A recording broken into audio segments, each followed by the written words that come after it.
So welcome to Framingham State University's 4th annual Women Making History Now ceremony. At Framingham State, we have a wonderful tradition during Women's History Month of honoring women. Tonight we celebrate women from our community and their achievements. Our amazing awardees impact our community greatly by representing the needs of the underserved at the local and state level, by healing the community through art, by holding Framingham accountable through media and community involvement, by championing social justice issues inside and outside the classroom, and by showcasing the richness of Framingham. We are privileged to welcome to Framingham State 6 dedicated and exemplary women and their families. Let's give them an applause.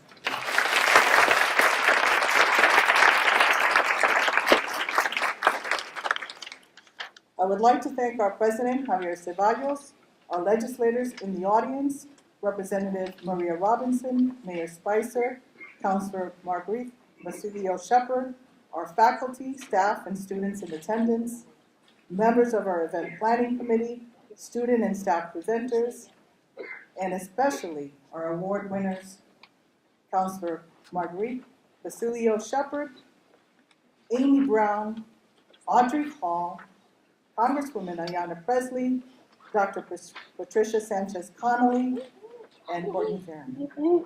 And now I'd like to invite President Javier Cevallos to say some remarks. Thanks, Millie. Good afternoon, everyone. It is so wonderful to see all of you here today. 4 years ago, when this started, it was kind of a glimmer of hope that something like a tradition could be started, and a tradition that would recognize the incredible achievement of so many important women that we have in our community, and a tradition that also will move beyond the university and would encompass both the community at large and the university as well. And one of the things that I am truly happy and pleased is that this tradition has continued and now is stronger than ever and will continue for many years, and it embodies both things, having the community and the university together. One of the things that we have been working really hard over the last few years is to really make Framingham State not that little tower on the hill, but part of the community where we should all be. That is part of our mission as a public state institution. And this is exactly what happened. So this is one of those absolutely wonderful days in the year when we come together as a community to celebrate the achievements of these incredible awardees that we're going to be hearing a lot about them and from them during the rest of the day. I want to thank our elected officials, and I know that Millie recognized them, but I want to thank them for being here as well, because I know how busy the life of our officials is. For them to take the time to be here is really important. So thank you to all of you for being here. Congratulations to the winners. I can wait to hear all the wonderful things that we're going to be talking about. And I know that we have a ceremony to start, and you're waiting to hear from them and not from me. So thank you so much. So we'll begin with a presentation of the awards. And so what I'd like to introduce our wonderful team of students, an amazing female students and staff from the College Collaborative Center. So the first person that I'm going to introduce is Josie Fontes, if you would like to come up. All right, thank you so much, Millie. Again, my name is Jocelina Fons. I actually graduated here from Framingham State in May of 2017. I graduated with a Bachelor of Arts in Psychology and a minor in Criminology. And after, I decided to work for the College Planning Collaborative with Colin Coffey, and I am currently the Young Woman of Color Advisor at Mass Bay Community College. I am also a college readiness teacher at Cathedral High School, and I'm also a college success coach at Framingham High School. So,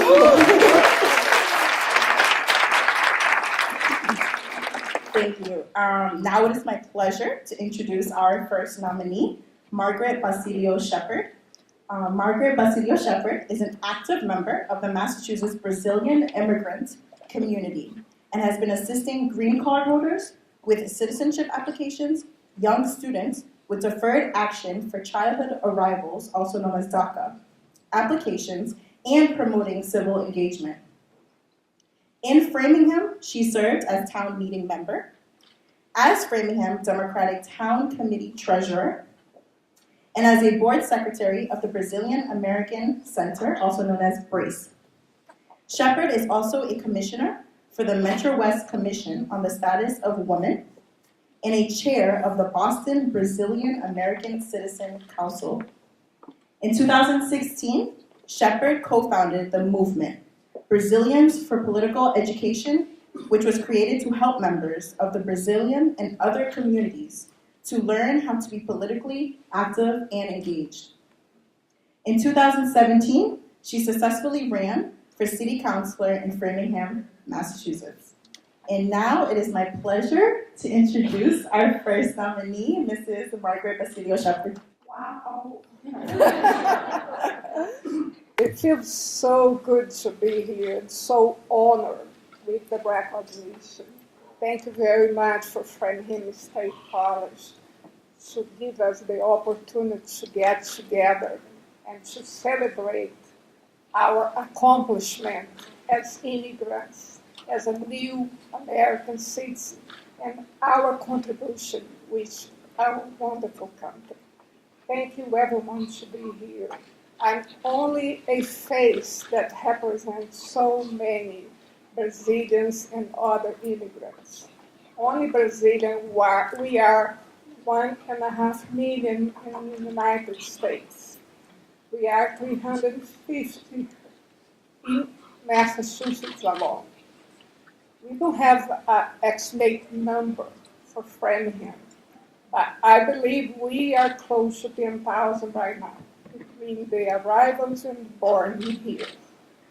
And we are now part of this wonderful city, not only as a resident, but also as part of the government. And that's an honor for us. And that's the beginning of a new participation, a new level.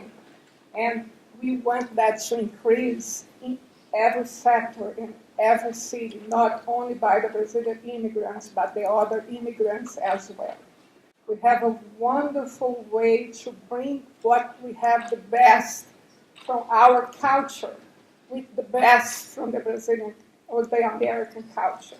That combination is what makes us to be better, and that's what we like to celebrate. We have been facing a lot of difficulties. Framingham State College is not different. For every racist episode that we have, we should have thousands of scholarships, thousands of new employments, thousands of new immigrants being on the government, on the boards, on the commission. We should not only be outrageous, we should act. We should promote and approve of legislation as the welcome immigrants legislations, because that's what will guarantee that we don't have only words, but we are doing what we are saying that we are doing. So my voice is for every government, every town, every city to act and not only speak. Thank you all for your support. Hello, everyone. Thank you for coming here today. My name is Erina Sanchez. I am a recent alum from Framingham State, class of 2018. I majored in business management with a concentration in international, hopefully to go fly high soon. I am currently serving as a Massachusetts Promise Fellow at the College Planning Collaborative and at the Waltham High School, where I work with students in college success advising. I would love to introduce, it is my pleasure to introduce my next nominee, Amy Brown, who began her career as an art educator at Hemingway Elementary School in Framingham in 2006. She tries to create art lessons with interdisciplinary connections while using the National Visual Arts Standards and the Massachusetts Art Curriculum Framework.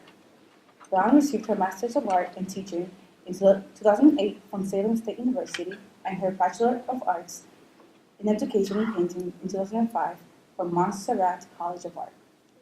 Brown's young artists are encouraged to express themselves and have fun while exploring new materials and techniques. She finds it very rewarding to watch them create and teaches her students that their voice is important and that they using art, can spread their message to the world. In 2018, following a racist incident targeting a 10-year-old Muslim student at Hemingway Elementary, Brown created a student project titled #HemingwayKindness. Students created a colorful mural with supportive messages aimed at spreading kindness. The project is credited with helping the community heal from the incident. It is now my pleasure to introduce Amy Brown to come to the stage and receive her award. So I'm Amy Brown, and I'm an elementary school teacher here in Framingham. I'm often teaching in a classroom with no windows and 24 kids, and that might not seem like an opportunity to really spread change, but I'm often covered in paint, tying shoelaces, and each artist comes to me for about 1 hour each week to work on their own personal artwork.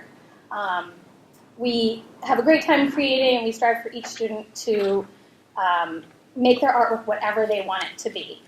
But as you mentioned, recently there was an incident at my school where some hateful notes were written to a 10-year-old Muslim student, and I saw her classmates and herself and all the staff understandably visibly upset, and they were struggling to express their feelings. A lot of them wanted to write notes, but they didn't know exactly the words to say. I've felt that way, and in the past I've known that the solution for me sometimes comes without written words, through art. So I kind of threw away my schedule for that week, threw away the curriculum, and came up with another plan that really I felt in my heart was much more important. We decided to spend that entire week devoted toward creating artwork based on kindness, acceptance, and love. This extended past the students to their parents who were welcome to join us, staff, everyone in the school, and we ended up covering the school with colorful murals, small pictures, big pictures, everything that just could give the students a voice. We talked openly about how words and images can really express a message, and that message can either hurt or heal. Suddenly, instead of creating artwork just for themselves, they were creating artwork for the community.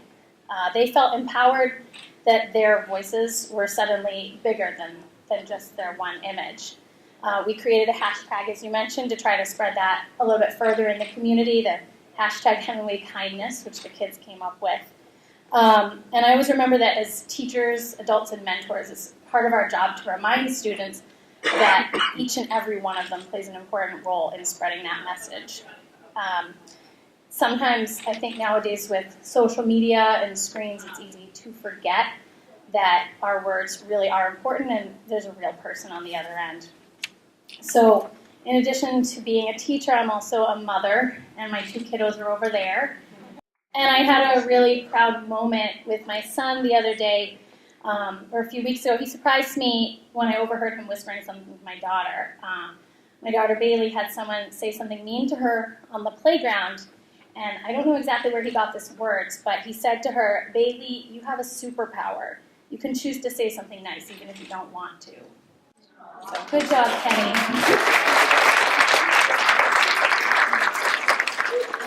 And I think the fact that a 10-year-old can, I'm sorry, not 10, 7-year-old can spread that message to another child means that he knows his words are important, and now she does too. I'm so grateful for this privilege and opportunity to stand here with these amazing women making history, but I hope it's our children who continue to spread the message of kindness through empathy and art. Thank you so much for giving me this opportunity, and it's my honor to help our Framingham youth find their voice. My name is Amanda Cataldo, and I am a political science major with a minor in psychology here at Framingham State University. On top of that, I work as a college access advisor for the Metro West College Planning Collaborative. I'm currently in 2 schools, as well as the Resiliency for Life program over at Framingham High School. It's my honor to introduce my nominee today. Audrey Hall broke through glass ceilings as the first general manager of Cablevision, Massachusetts, and general manager of an NPR affiliate, WICN Public Radio. Working as an independent consultant, Hall specializes in strategic communications for startups, municipalities, political candidates, and executive teams. In 2018, Senate President Karen Spilka appointed Hall to the Massachusetts Commission on the Status of Women. In 2017, she was the communications director for candidate Yvonne Spicer, Framingham's inaugural mayor. She hosts the Audrey Hall Show, a TV talk show she produces at Access Framingham, AFTV, and is a clerk on the Council of Aging. Hall was elected to town meeting and served for 19 years, 12 as chair of the Ways and Means Committee. She was appointed to search committees for town managers and a school superintendent, committees on racial equity and diversity in education, school choice, and tax assessment review. Hall was a PTO officer for 10 years, including president of the townwide PTO.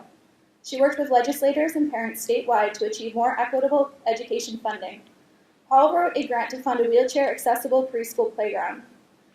She developed a proposal which resulted in Framingham offering full-day kindergarten to all incoming students. Hall lives in Framingham with her husband, daughter, and golden doodle. I would like to welcome Audrey Hall to the stage. Thank you so much. I am truly honored to receive this award. Women Making History Now. It's such meaningful recognition. Lily asked me to share my personal story, so I chose some specific life experiences to share with you that in my reflection helped define for me what I believe it means to make history. I was born in the Bronx, a third-generation New Yorker. My dad was a Korean War veteran in retail, and my mom was a full-time parent. When I was 6, my life turned upside down.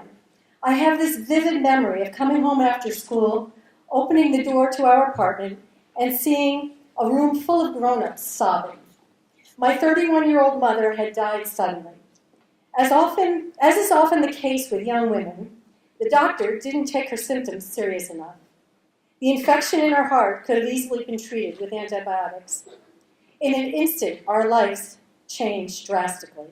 My sister and I became latchkey kids. We literally wore a key on a chain around our necks through high school. No one was home in the morning when we got up, and no one was there after school when we came home. So at 6 years old, I learned how fragile and temporary life was. I had to grow up really fast, which meant taking care of my own needs, navigating all kinds of situations, and becoming an advocate for myself.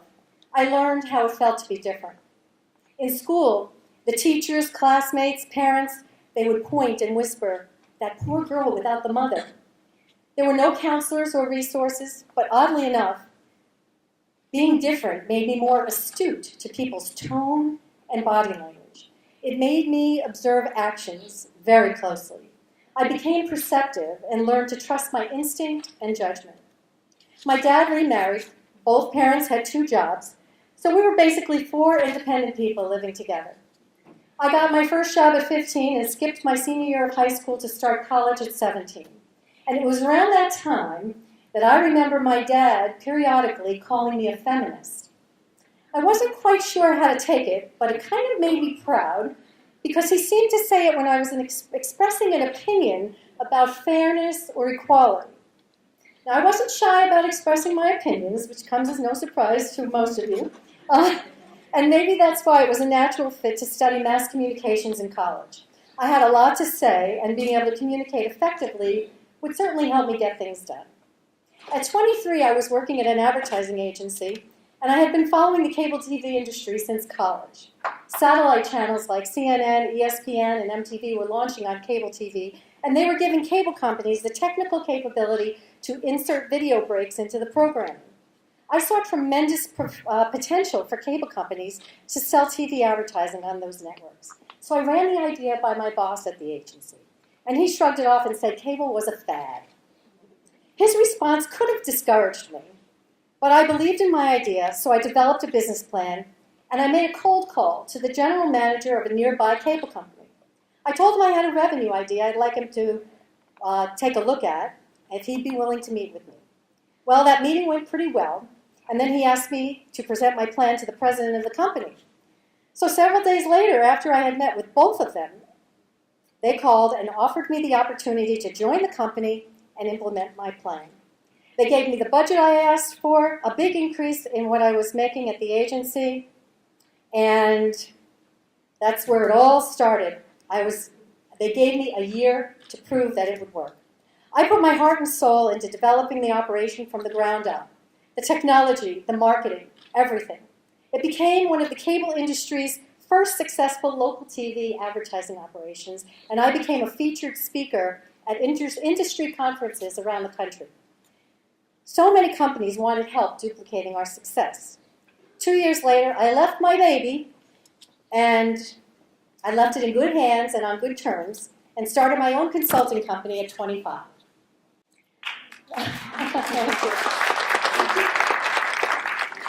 One day, my stepmother called the office. A male employee answered the phone and transferred the call to me. And my stepmother said in a very concerned, hurried voice, "Audrey, I'll keep this short because I don't want to get you in trouble." I had to point out to her that even though a guy answered the phone, I wouldn't get in trouble for taking a call because I owned the business. Even she couldn't relate. It was a stunning reminder of the obstacles that women face and how hard it is to overcome them. But with a can-do attitude, an entrepreneurial spirit, and a lot of determination, I blazed trails by working through uncharted waters, inequities, and gender discrimination. One of my bosses would come to my desk every morning and say, "Brekkie," which meant bring me an extra light coffee and a chocolate donut. This went on for way too long. Way too long. So one morning when he said "Brekkie," I delivered a black coffee and a powdered donut. He got the message, and I got a reprieve from Brekkie. And then there were the socially awkward dinners with boards of directors and male colleagues, where I was the only one whose guest was a husband amongst all the other wives. And breaking through glass ceilings often came with a price. I was outraged when I was the first woman promoted into a senior management job, and they reduced the pay by $15,000 and told me to take it or leave it. I took it, but I persisted until I finally got the same pay and more. There was one particular event which piqued my interest, though, in government. I was the first woman general manager of Cablevision of Massachusetts, and of course no man in that job had ever been pregnant. But in my third year, I was. And they didn't know how to handle it. It became pretty obvious that if it wasn't mandated by the Family Medical Leave Act, the FMLA, I wouldn't have had a maternity leave or a job to come back to. Additionally, the company just expected me to keep things running while I was out, yet I wasn't being paid. So when I returned from the leave, I advocated for compensation and convinced them to cut a retroactive check, which then changed the policy for all women who came after me.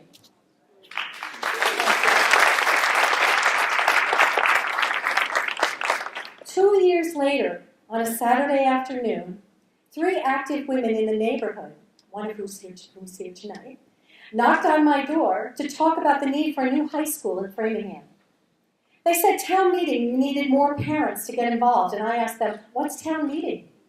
Well, that'll be funny to a lot of you. Well, after their tutorial, I could see how important this high school project was for future generations, including my daughters. As a parent who had recently experienced the benefits of the FMLA, I had a newfound interest in learning more about our local government. I stepped up to join town meeting and served for 19 years. Town meeting was an accessible way for people to get involved with legislation without having to officially be politicians. A way to get to know the process, to work with local, state, and federal representatives, to meet people from all over the community, and to address important issues. I dove in and also served as the chair of the Ways and Means Committee for 12 years. At the same time, I was volunteering on the PTO at my daughter's school. And parents had a lot of passion, but few of them were involved with local government. It needed to be addressed. I learned about the townwide PTO, the umbrella organization for all the town's PTOs, and I saw it as a good potential platform for building a bridge between the parent community and local government. When I had the opportunity to serve as president, I reinstated the candidates' forums for local elections and organized parent rallies at the State House to advocate for increased education funding. It did indeed lead to more parents becoming involved in town meeting and local issues. Now I serve on the Massachusetts Commission on the Status of Women. The key word is status, working to improve the status of women. Do you know that the cost of childcare is one of the main reasons women don't run for office? Campaign funds cannot be used to reimburse childcare expenses. The Commission will be supporting a bill to change that. Do you know that child marriage is still allowed in Massachusetts and 47 other states? It often leads to very young women being stuck in abusive relationships. As minors, domestic violence shelters can't help them. And if they're being abused and they try to leave, they're classified as youth runaways, and law enforcement has to return them. There's a bill pending which will make child marriage illegal in Massachusetts. These are examples of the new history in the making. And I'll be talking in greater depth about some of these on the Audrey Hall show, which I've been producing for 17 years, thanks to public access television. Public access is an important local media communications vehicle. And right now, the FCC is considering changes which could drastically reduce funding and threaten its existence. Our staff and board at Access Framingham are advocating to protect this kind of free speech, which is critical to our democracy. I've worked with wonderful people and had tremendous support all along. My husband Bob, a man secure enough in who he is to stand with me through it all and to encourage me to keep going. My daughter Carly, a deep, creative young woman who opened all the parent opportunities for me and helped me learn to accept differences. Norma, one of the 3 women who came knocking at my door that day. The moms who parented with me, the board, colleagues, co-workers, town meeting members, legislators, and true friends. And if my dad was still alive and here tonight, I tell him he was right when he started to call me a feminist. That's when I was starting to fight against inequities and stand up for my beliefs, drawing from all my life experience. I became a change maker. Yes, making history means making change and changing the status quo by using your voice, advocating, recognizing obstacles and working to remove them, standing up for what you believe in, not letting other people's insecurities change who you are or discourage you from your new ideas. It's ingrained in my being. So this recognition for making history touches me deeply and motivates me to keep going, because it does indeed matter. Good evening, everyone. My name is Olivia Mange Nangongo. I am a senior chemistry major and biology minor, and on campus I work as a supplemental instructor as well as a peer mentor to first-year STEM students. The nominee that I'm going to be presenting is Ayanna Pressley. Ayanna Pressley is a U.S. Congresswoman representing the 7th District of Massachusetts. She has made Massachusetts election history twice, becoming the first woman of color elected to the Boston City Council in 2009 and the first African American from Massachusetts to be elected to the U.S. House of Representatives in 2018. From 1996 to 2009, Pressley worked in a variety of roles for then-Senator John Kerry, including constituency director and political director, where she served as a liaison to the elected officials and Democratic activists throughout the local and national levels. Upon getting elected to the Boston City Council in 2009, she created the Committee on Healthy Women, Families, and Communities to spotlight stable families, reduce violence and poverty, and promote women's issues. Pressley was the council's top vote-getter in 3 consecutive elections. In 2015, Emily's List, a group that seeks to elect pro-choice women to public office, presented Pressley with its Rising Star Award. In 2016, the New York Times named her one of the country's 14 young Democrats to watch. Since being elected to Congress, she has been named to the House Committee on Financial Services and on Oversight and Reform. She's focused on many progressive issues, including Medicare for all, voting rights, and gun safety laws. Congresswoman Pressley couldn't be with us tonight, so on her behalf, I'd like to welcome Erina Colombo, Civic Engagement Manager, to accept this award. The Congresswoman is super sad she couldn't be here today. She's actually on the floor, the House floor, about to take votes right about now. So she couldn't join, but she did ask that I join you, and I know I'm no replacement, but I'm grateful for you welcoming me. And she also prepared some remarks in the event that she could have joined, so I'm going to read those now. Good evening. Thank you to President Cevallos for the invitation and the honor of being awarded during this Women Making History Now celebration. It has been overwhelming and humbling to look back on the journey that the last year has been for me personally. And when I was preparing for today's event, it was amazing to be able to look back through the last year and reflect on our time in history. Some people have referred to this time as a blue wave or a woman's wave. And as I take a moment to reflect, I realize that this is not a moment. This is a movement. We are in the manifestation of the intentional organizing that came before us. It is an honor to accept this award today because I know that by honoring me and our other honorees, you honor all of the women that have organized for change in Massachusetts and around the country. I stand proudly on the shoulders of sheroes like Shirley Chisholm and Barbara Jordan, and I'm inspired by sheroes like Mayor Yvonne Spicer right here in Framingham. So when people ask me about the women's wave, I always remind them that if it is a wave, it is not one we are riding, it is one we have created. So please continue to build this wave, continue to celebrate one another, and continue to make history. And thank you again for this award. It is confirmation and affirmation for all of the women and girls who have made my career possible and make this work so real and fulfilling. Thank you all. Hello, everyone. My name is Cheyenne Carrero. I am a junior here at Framingham State studying psychology and criminology. I currently work as a community outreach specialist at the College Planning Collaborative. It is my pleasure to introduce my nominee, Dr. Patricia Sanchez Connolly. Dr. Patricia Sanchez Connolly was born in El Salvador and immigrated to the United States when she was just 11 years old. She is an assistant professor, advocate, and activist who works with young adults to bring awareness to issues on social justice. Dr. Sanchez Connolly believes that empowering students and validating their experience is an effective way to create change. She has mentored dozens of students throughout her career as an academic counselor, program coordinator, and assistant professor. Her research focuses on different ways in which communities support college-bound students. It is her experience as a first-generation immigrant and college student that informs most of her teaching and work. Recently, she organized a border awareness experience in Texas where students volunteered at different organizations that aid immigrants. Dr. Sanchez Connolly earned a BA in sociology from Framingham State University, an MA from UMass Boston, and a PhD in sociology from University of Massachusetts Amherst.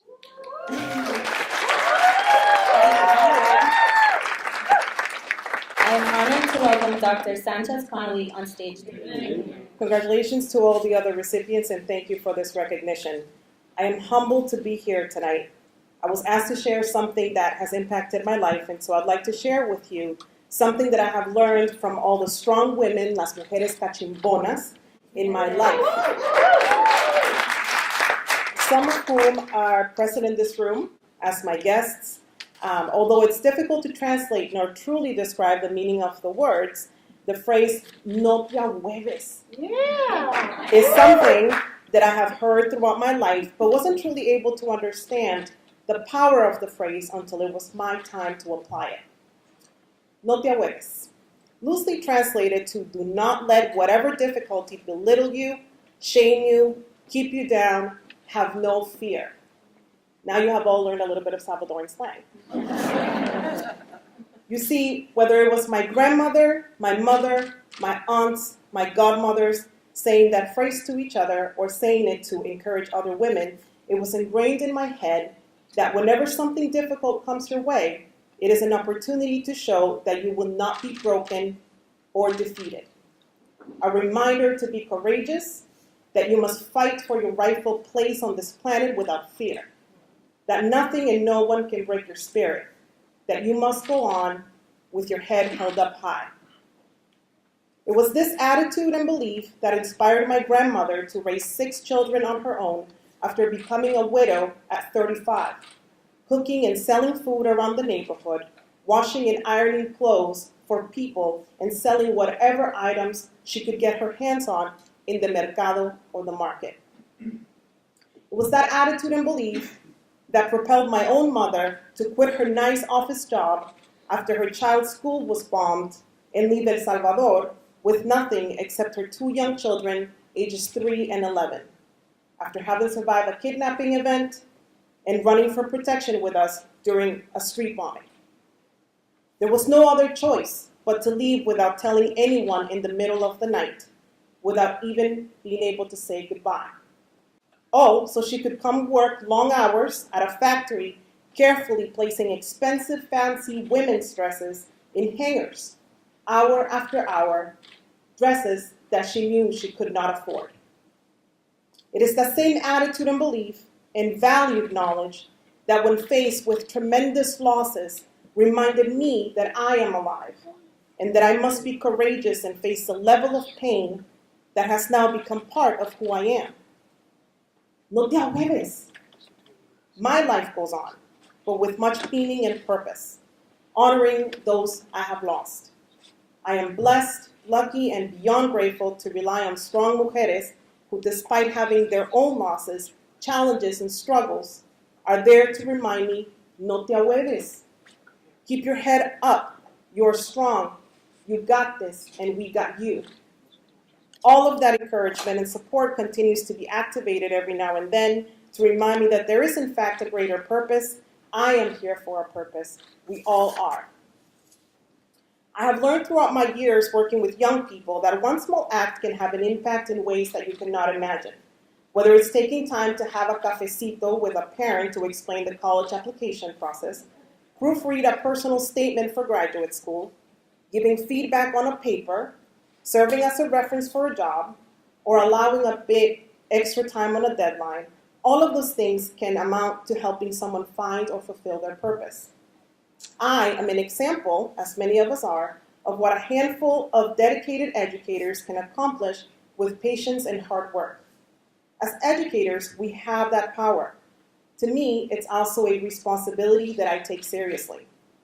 As an immigrant and first-generation college student, I believe that part of my purpose is to hold the door open for those who come after me and show them how to keep it open. I truly believe that it is my job to create opportunities for others to not only learn and understand the particular struggles that students of color, undocumented students, documented students, and immigrants encounter on a daily basis, especially in predominantly white university settings. But most importantly, to create spaces for those students to feel the support and encouragement of others who are also in the same position. It is important that we recognize our privilege in different situations. Sit in it for a bit. Feel discomfort if you must.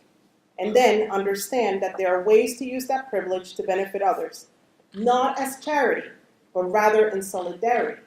I traveled down to El Paso, Texas last week, along with two of my colleagues, Dr. Erina Rincon and Dr. Beth Whaley, and 10 FSU students. This trip reminded all of us that we must live a life with purpose and meaning, that we cannot turn our backs on those who need our solidarity during these difficult times. It is very easy to avoid, deny, and forget uncomfortable situations, like watching 30 people, most of them mothers with young children, being dropped off by ICE at a shelter. Absolute and unmeasurable fear and uncertainty in their eyes. So much fear. It doesn't take much effort to tell yourself, I didn't see that. I didn't just hear that father say he spent 3 days in a hielera, or a cold cell with his 2-year-old child, among 40 other strangers. I didn't just hear the sounds of chains as young men attempted to walk while being escorted into a courtroom. Their only crime having the audacity to risk it all for a better life.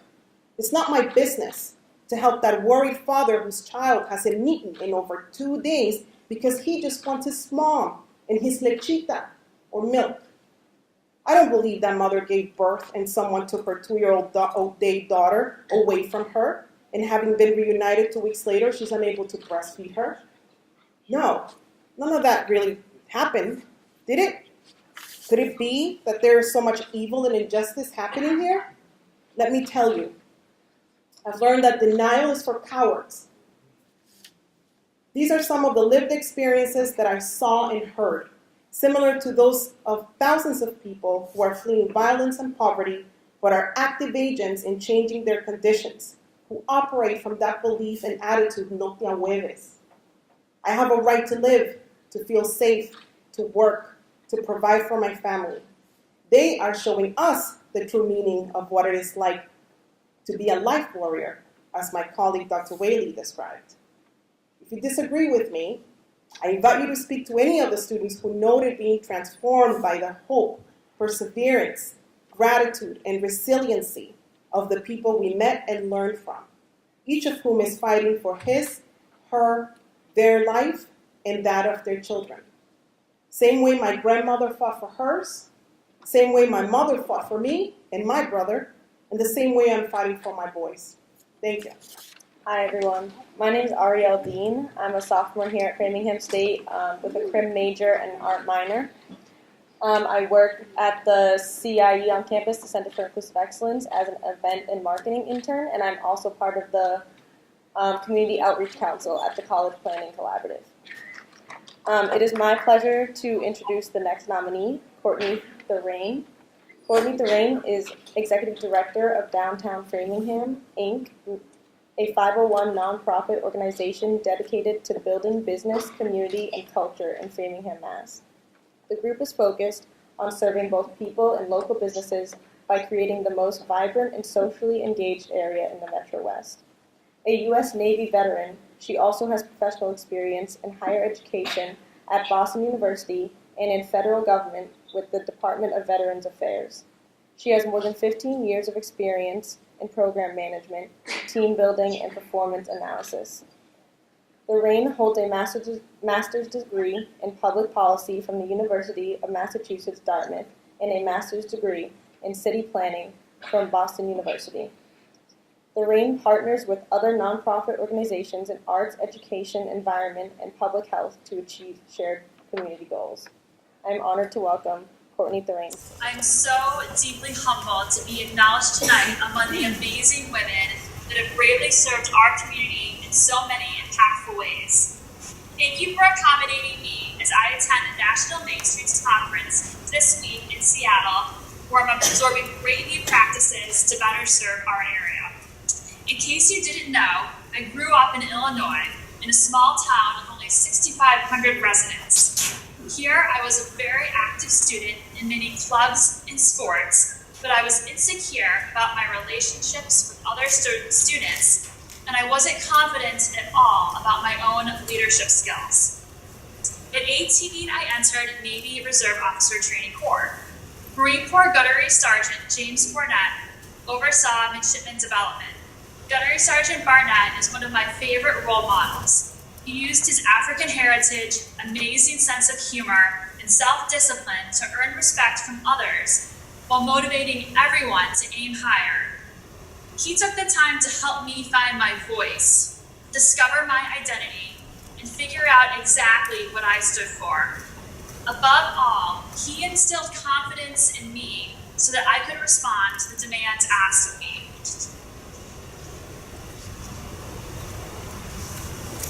Later, as a naval officer, my number one priority was to take care of my people, and my number two priority was to make it happen, usually in a decisive, time-sensitive manner.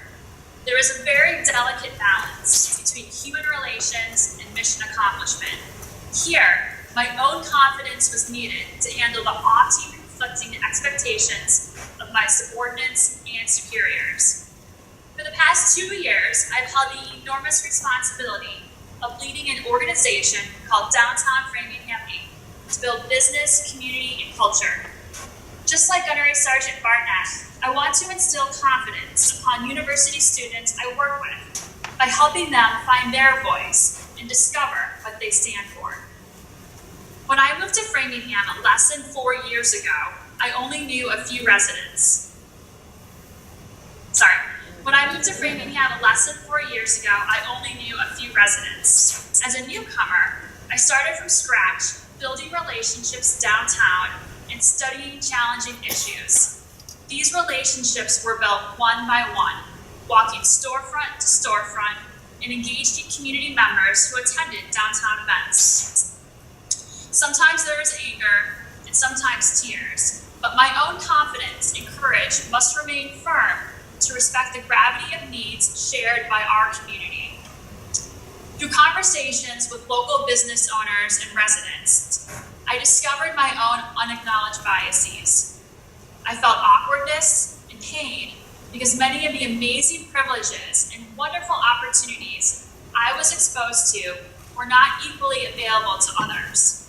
often blocked by seemingly insurmountable hurdles.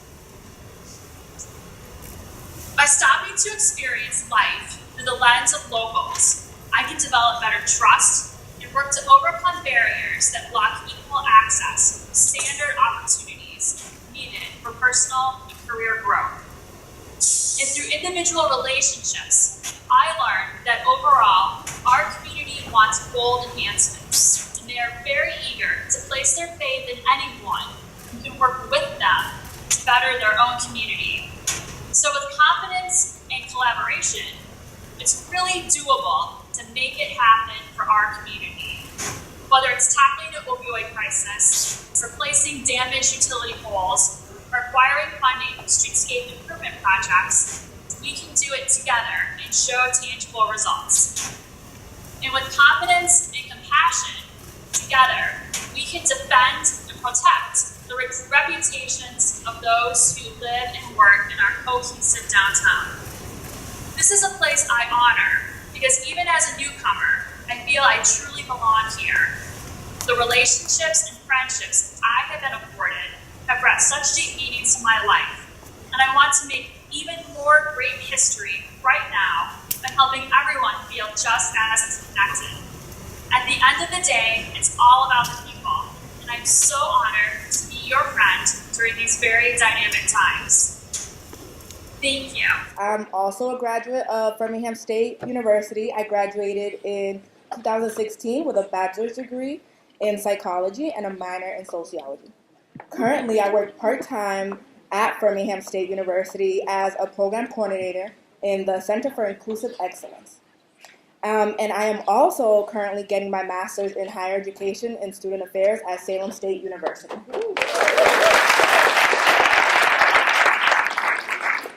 I would like to introduce Maria Robinson, who will be presenting the citations to the honorees and will provide remarks afterwards. Maria Robinson is the first Korean American elected to the General Court of Massachusetts. Previously, she led Advanced Energy Economies program on wholesale markets, including engagement at FERC and General Transmission Organization. Prior to that, she focused on regulatory issues relating to energy and air, including leading the organization's State Clean Power Plan campaign, which covered over 24 states across the country. She managed report development and data-driven analysis at the state and national level. Maria was employed by Navigate Consultant in the renewable energy and energy efficiency practices, supporting the Commonwealth of Massachusetts in analyzing and procuring contractors for statewide renewable energy and energy efficiency projects. She interned with the U.S. EPA's Office of Water and with former U.S. Representative, now Governor, Jay Inslee. Maria is a member of the Framingham Democratic Committee and was a member of town meeting. She is an award-winning music director in the Greater Boston region and national region and enjoys playing piano for shows. Originally from northeastern Pennsylvania, Maria is an international transracial adoptee who was raised Irish, German, Catholic. She lives in Framingham with her husband Matt, her parents, her adopted daughter, and their dog.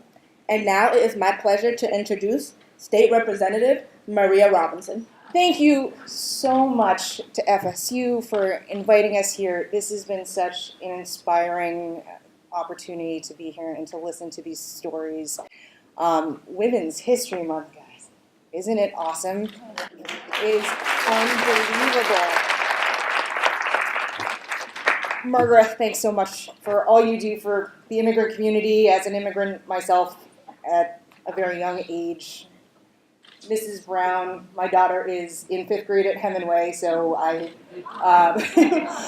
she was in that class actually, and she came home and said, like, Mrs. Brown has these projects, and it makes me feel a lot better. So thank you for everything that you are doing. Audrey, I'm currently in my first job where I'm actually making the same amount of money as the men who are in my position, which is very exciting. And I feel deep down that you somehow have something to do with that. To the Congresswoman, we only take votes every other Wednesday afternoon or something like that, but we appreciate all the incredible work that she is doing and inspiring the rest of us to get out there and work 10 times harder because she's running around. Dr. Sanchez-Conley, we don't know each other that well yet, but I hope that we can be friends. I'm looking forward to that because you're incredible and a wonderful leader, and I can't wait to get to know you and your wonderful family better. And Courtney is just an inspiration. I swear she's the Energizer Bunny.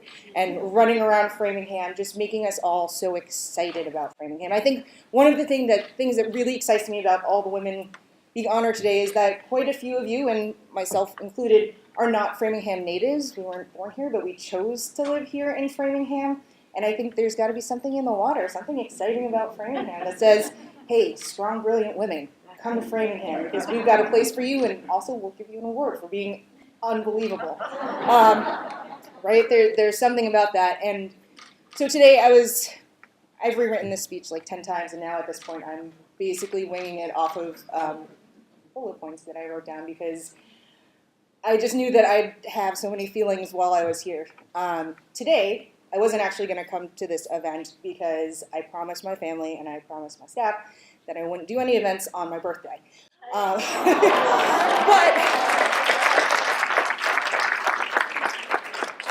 But I said, you know what? No, this one's really important.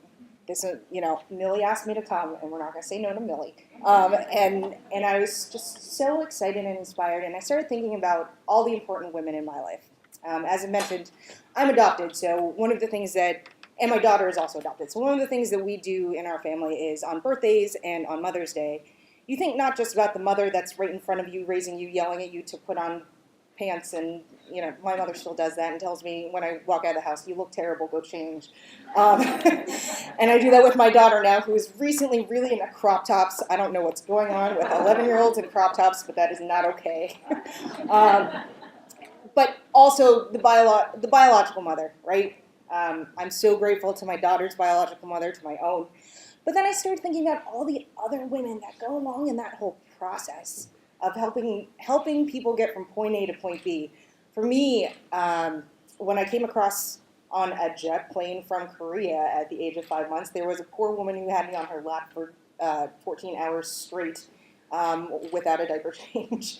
And then they passed me off to another woman who got me out to the terminal and then over to my parents. And man, those two women were such an instrumental part of my life. And they probably didn't really think too much of the whole thing.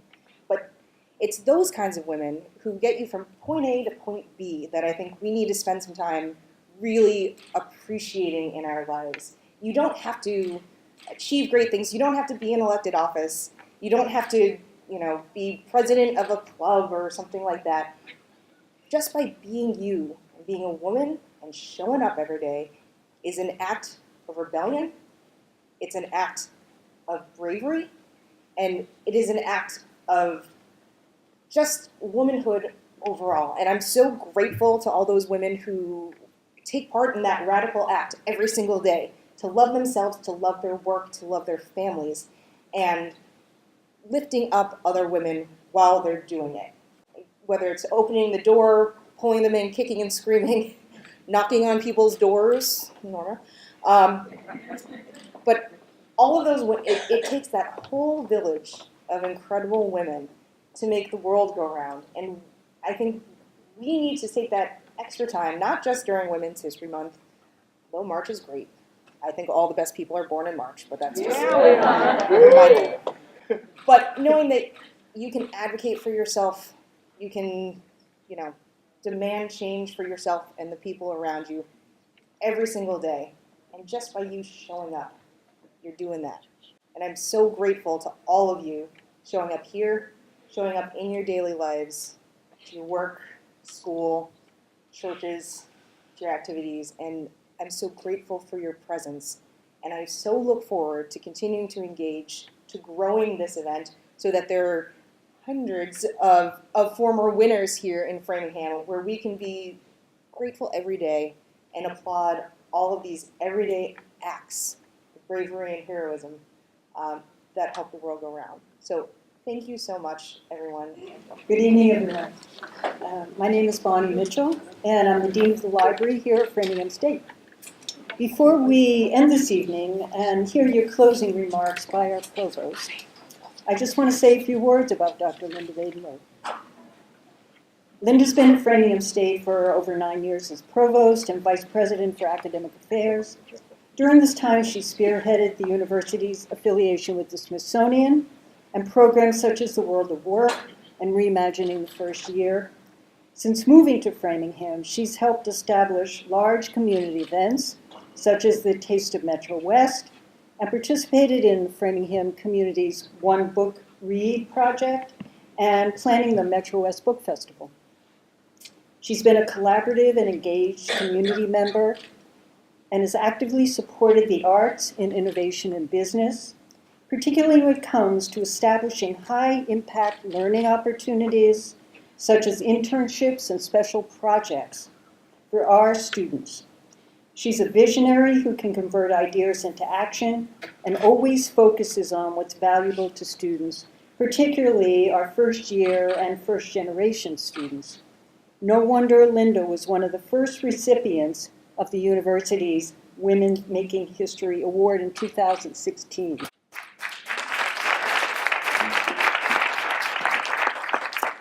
Linda established, promoted, and always followed her student-centered core value system of academic excellence, ethical citizenship, global stewardship, inclusive and collaborative community, and public purpose and commitment.